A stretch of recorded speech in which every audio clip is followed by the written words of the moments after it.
Good day, ladies and gentlemen. It's Eric Coffin. I'm here at the March 2024 Metal Investors Forum in Toronto. Just ahead of PDAC. It's March 1st.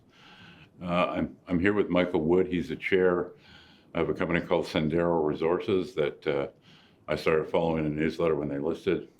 I also bought a bunch of the stock. So, as always, when I'm doing these things, I'm eating my own cooking and talking my book. If I like something enough to put it in the newsletter, I like enough to buy it. And I bought a bunch of this one. Sendero, their symbol is SEND on the venture. Sendero's got a large and very interesting project with a lot of targets, some of which are being drill tested now. The project called Peñas Negras is located in the Vicuña Belt, which has become justifiably quite famous. It's arguably the hottest mineral belt in the world right now. But the first thing I wanted to touch on, Michael, is because Vicuña's got so hot, thanks to Filo Mining and NGX, et cetera, basically the Lundin companies, I suspect there's a misconception among people that don't really know the company that you guys were kind of like, late to the party, jumped on the area play, yada, yada, yada, when in fact, your CEO, Hernan, and maybe give us a thumbnail of Hernan's background. He started putting this project together quite a long time ago, before the belt became the belt. Yeah, exactly. In 2018, right. Hernan put the project together. While the Lundins had all their projects back in the old NGX, they all spun out into the three companies in 2019, and then obviously the amazing success at Filo in 2020 really kickstarted the whole belt and what it's become today. So yeah, we're not new to the area. We've been there for quite a long time, and Hernan was doing some work. We privately created Sendero in March 2021, so 3 years ago. Sendero has been going as a private company for most of that time, just listed last October on the TSX. Okay, and let's talk a bit about Peñas Negras. I mean, you're drilling right now. You've drilled 3 targets. It sounds like the third one where the drill is currently, that one is sounding like really interesting. And one thing that was they put out a technical release a few days ago that I think maybe confused people as much as it was a good release. It's just, it was a very technical release. So if you didn't know what you were reading, it was easy to kind of get sidetracked.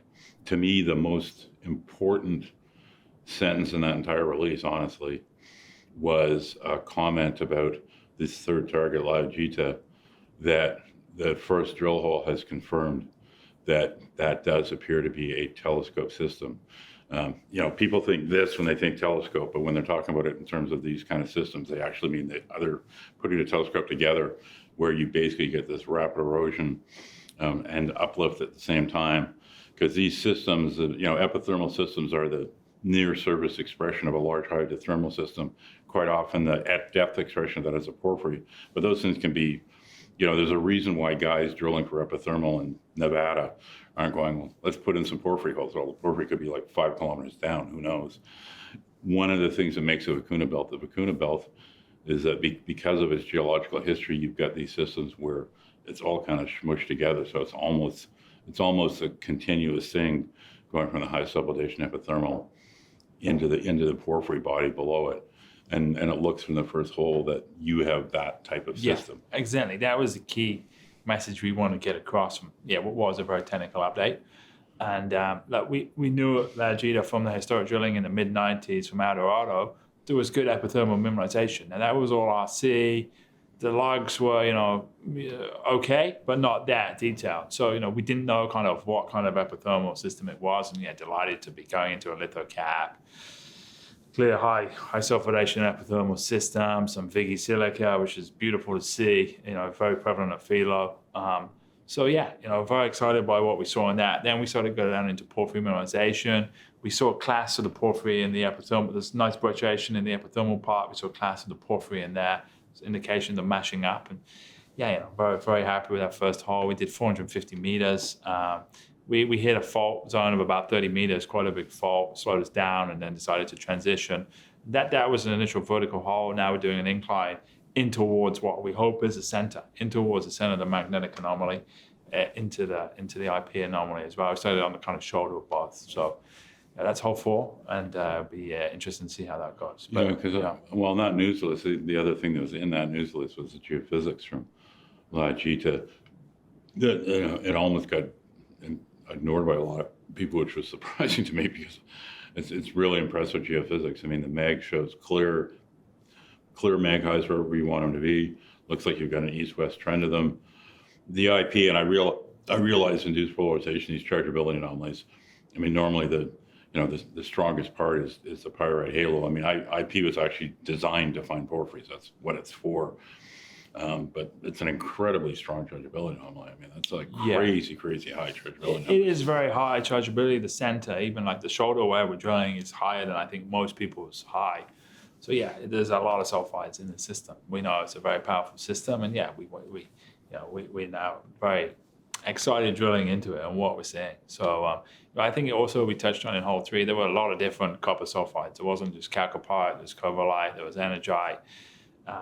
So to be seeing all those, we're also seeing pretty good, we think, silver, zinc, seems to be some pretty interesting zinc hits coming through as well. So, definitely very complex geology. A lot of a big hydrothermal system, which is what you're seeing up there. And yeah, great to be now exploring it. And you learn so much from these drill holes, right? It's not just all about the headline grades and widths. Just seeing all the geology that you don't see at surface, gives the geological team so much more insight. Yeah, I mean, my presentation here was, I mean, some of the usual macro stuff, but some of it was about, discovery stocks, which Sendero is, and why I follow them, why I like them, and how I pick them.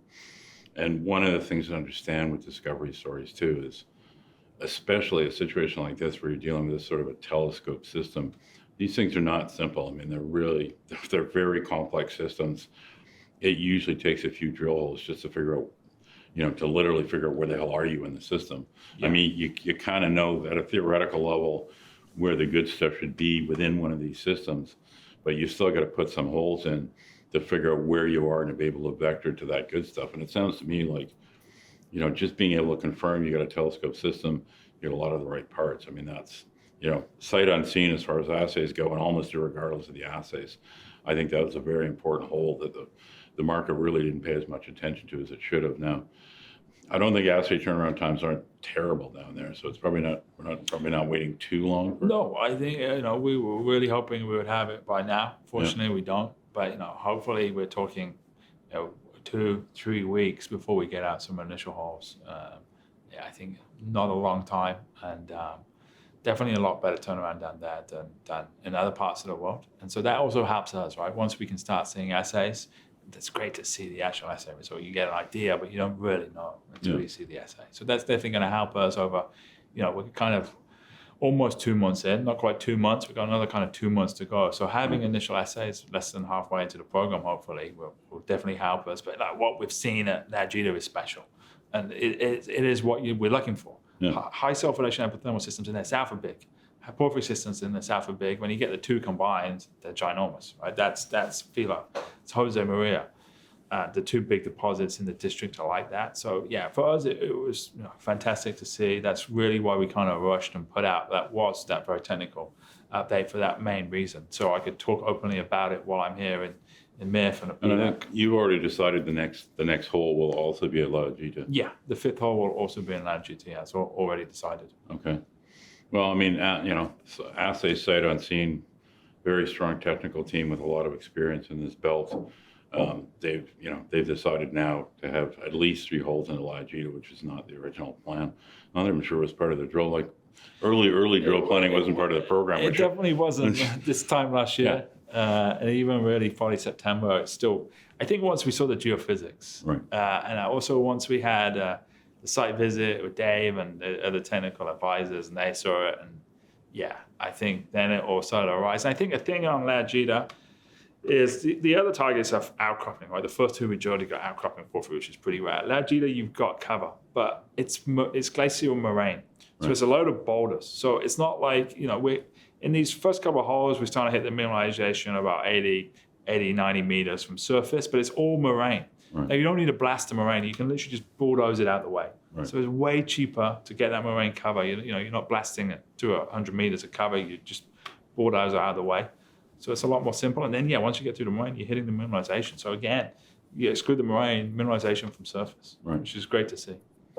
Yeah, it's a great story. I mean, obviously it's early days. We don't have any assays yet, but this feels like a project and a stock that's got potential to be a real winner. SEND on the venture, great story, great team, great location. Thanks for coming by and walking us through it, Michael. Yeah, thank you, Mike.